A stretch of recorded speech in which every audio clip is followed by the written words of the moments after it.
अरे आग लगे, ये भी कोई जिंदगी है। सुबह से चिल्लम चिल्ली पुकार सुन के मैं तो तंग आ गई हूँ। अरे वो भी क्या दिन थे जब मैं गांव में रहा करती थी। पहले बड़ी सुखी थी मैं।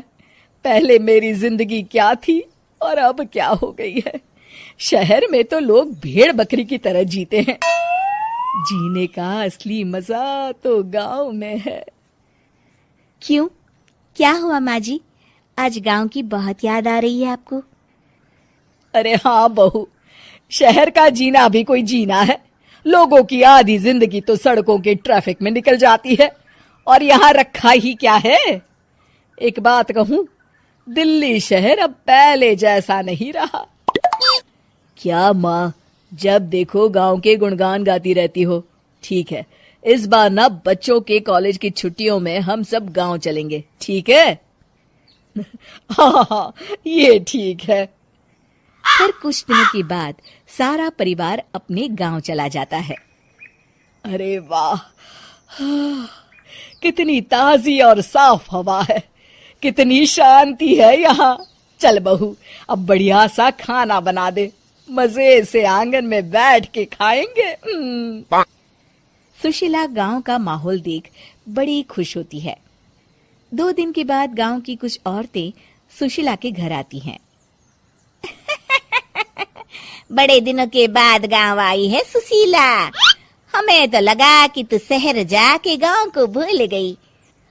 और बतिया, तेरी बहू कैसी है? जरा मिलवा तो उससे। अरे मेरी बहू तो लाखों में एक है। बड़ी किस्मत वाली हूँ मैं जो मुझे जानकी जैसी बहू मिली है। हमेशा मेरी सेवा में लगी रहती है और आज तक कभी पलट कर जवाब नहीं दिया उसने। सुशीला की बातें सुनकर सभी औरतें हंसने लगती है।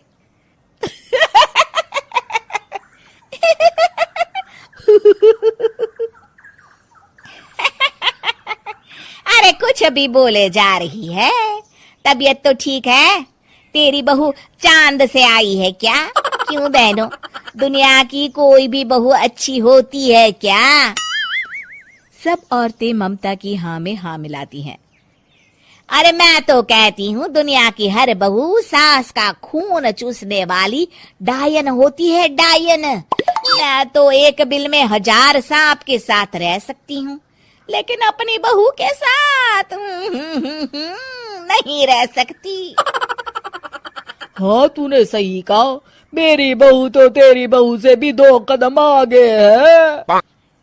सब औरतों की बातें सुनकर ममता मन ही मन बड़बड़ाती है। अरे ये गांव सुधर गया, लेकिन औरतें नहीं सुधरी।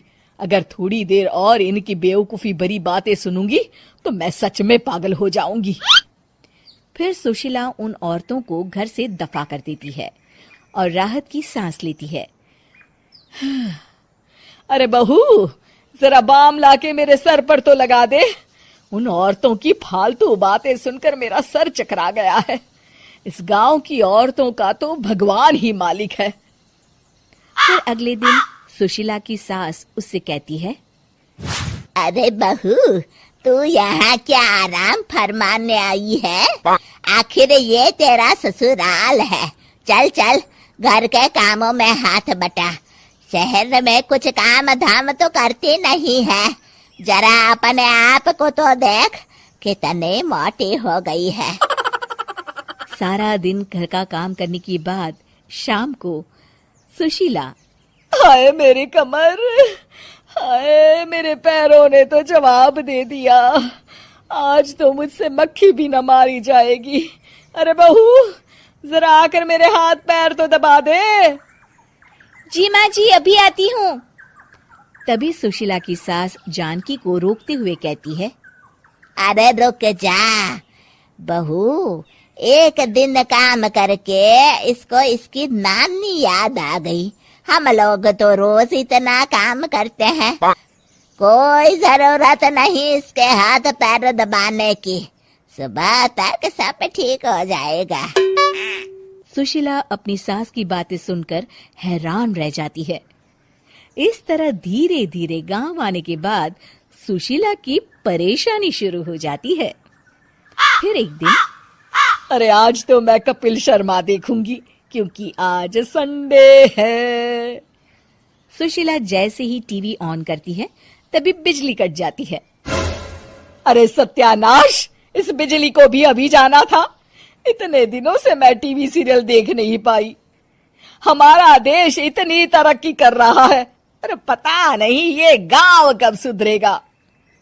अरे अब तो 2 दिनों के लिए बिजली को भूल जा, ये तो यहाँ रोज की बात है। अब इस अंधेरे में रहने की आदत डाल ले। हाँ। हे भगवान, अब क्या होगा? ऊपर से इन मच्छरों ने जीना हराम कर रखा है।